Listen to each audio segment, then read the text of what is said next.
guys, welcome back to Roaring Tiger's Garage. I'm Steven. And I'm Ryan. And today we're going to remove the lower control arms and rebuild the ball joints for a Porsche 944 Turbo. Okay, so we're going to remove the sway bar now so we have better access to the control arms and the steering rack. The sway bar is connected to the control arm with a 17mm socket. So just loosen them up. Steve over here is taking care of. I got the mounts here that basically have the sway bar that mount to the frame. These are 13mm. I'm just going to do all four of these 13mm bolts and drop the sway bar out. Remove the lower control arm. The forward bolts, just a couple of bolts, are 17s. We're going to use a breaker bar, break them loose. There you go. And then we're going to pull those off before we go to the next step. Alright, now we're going to do the chassis connection here. This is a 19mm. Put a combination wrench on one side, breaker bar on the other side, and she's loose. Alright, we're going to take this nut off, but we're going to leave the bolt in until we get the ball joint apart. What we're going to do this ball joint here. There's this knuckle at the bottom of the strut. We're going to hold this side here with 17, and then we've got to put a breaker bar 17mm on the other side.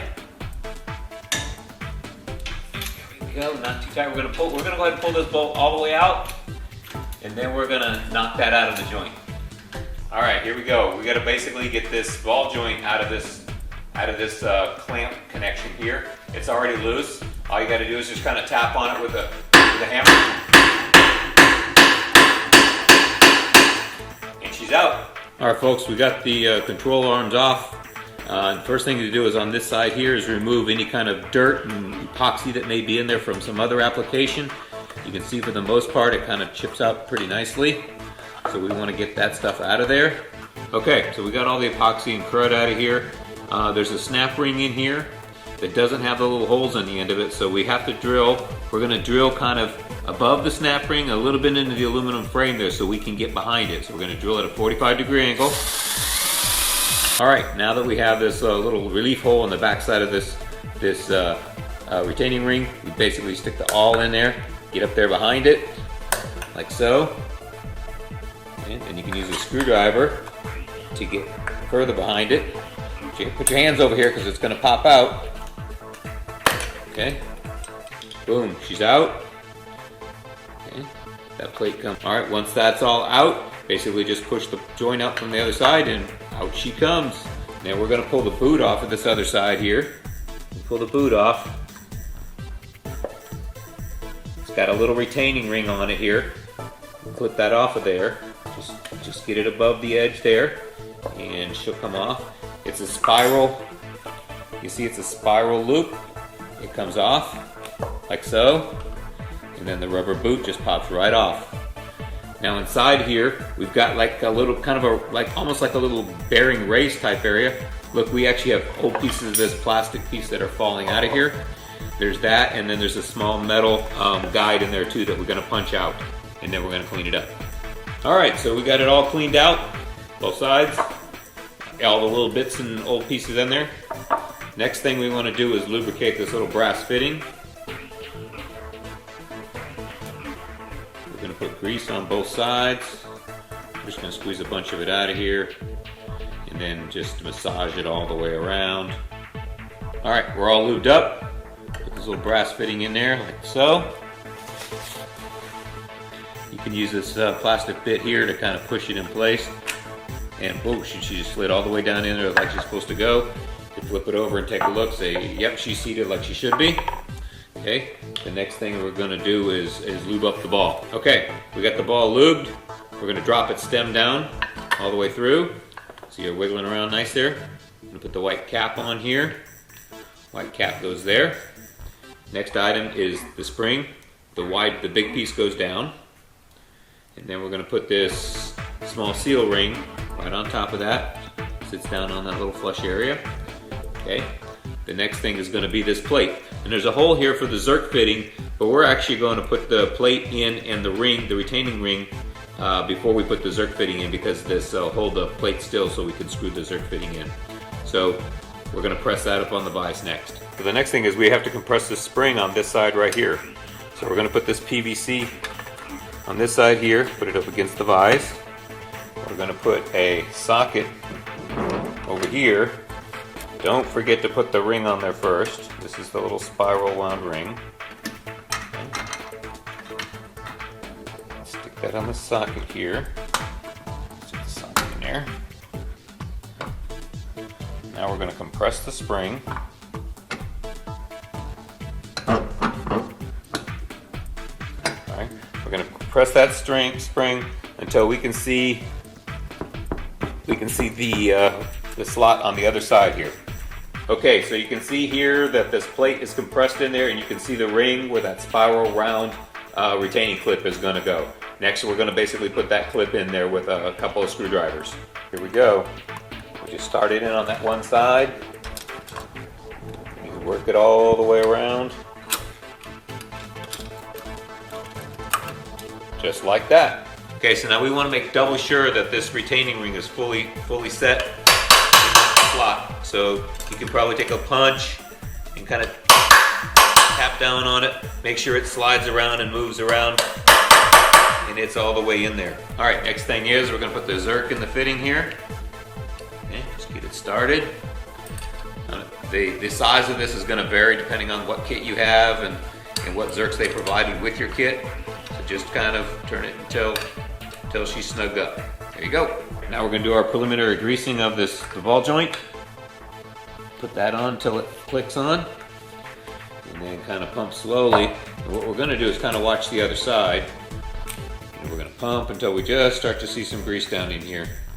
That way we know pump grease all the way through. Okay. All right. Once you got some grease creeping out a little bit, you're going to put this little cap in place, and that's just a dust fitting to keep the Zerk free. Flip it over. This particular kit with this, it came with this other clear silicone cap, which goes on this way per the instructions, and just slide it on down like so. Then you got this black boot, and the black boot's a little odd. You got to start by taking this green ring off of it. All right, and then we've got to fill this with grease in here, and then put the cap down on there. So we'll put a little grease down in there. We're going to fill this, we'll just smash it down in there with our finger here in a second.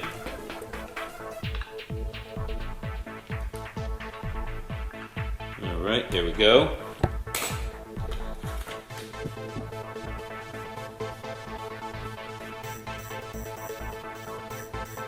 Alright, rock and roll.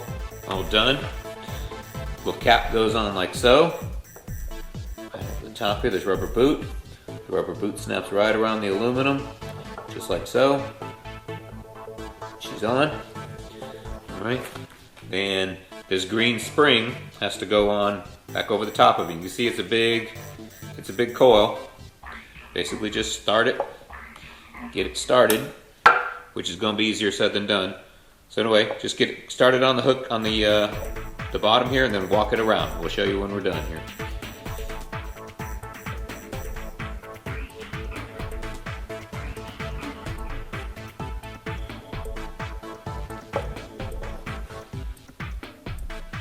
Wow, I'm actually doing this in real time, which sometimes it takes a little time. But you know, I've been doing this for many years, so I kind of know what I'm doing. Not really. Alright, as you can see, we have both of our ball joints done. We've snapped off the end of our epoxy. We're basically going to fill the epoxy in all the way around on both of these units. It only has to come up to the kind of the bottom of the Zerk fitting. The whole point is just to keep dirt and moisture out of here. So we're going to do that to both of them. And then we're going to mix it all we're going to mix it with a toothpick.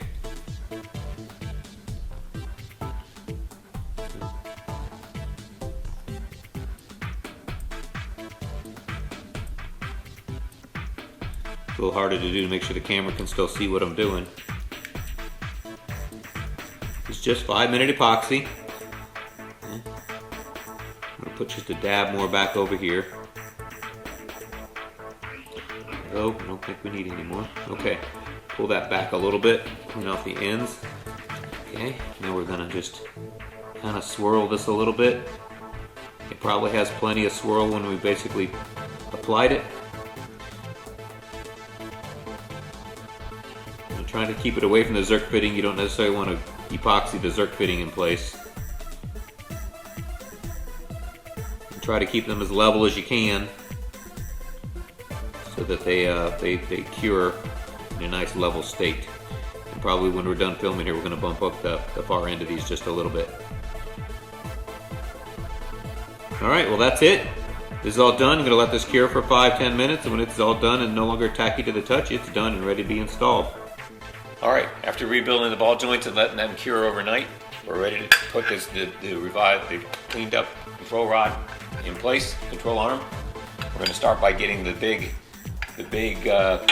control arm here in first, and then we've got to line up the ball as well. So we're going to kind of stick the ball in there, push the strut out. Get this in here.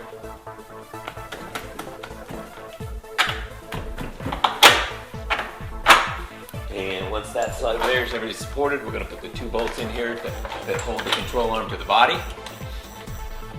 Okay. These are 19 and 17 millimeter, and the one controlling the steering knuckle is also 17 millimeter. We're going to torque these down to 63 pounds here on the big bolt, and 35 on the ones back here, and 35 on the steering knuckle. Alright, so we had a little trouble getting this ball joint up into the steering knuckle here. So what we ended, we took it apart, took the bolt out, and then we took a chisel, just a wedge, and hammered it in there to spread that out a little bit. And then she went in just like butter. We hope this video was helpful in you performing maintenance on your own cars. We know that you're as passionate about your Porsches as we are. If you found this video helpful, please give us a thumbs up. And if you like us and what we're doing, subscribe to Roaring Tiger's Garage.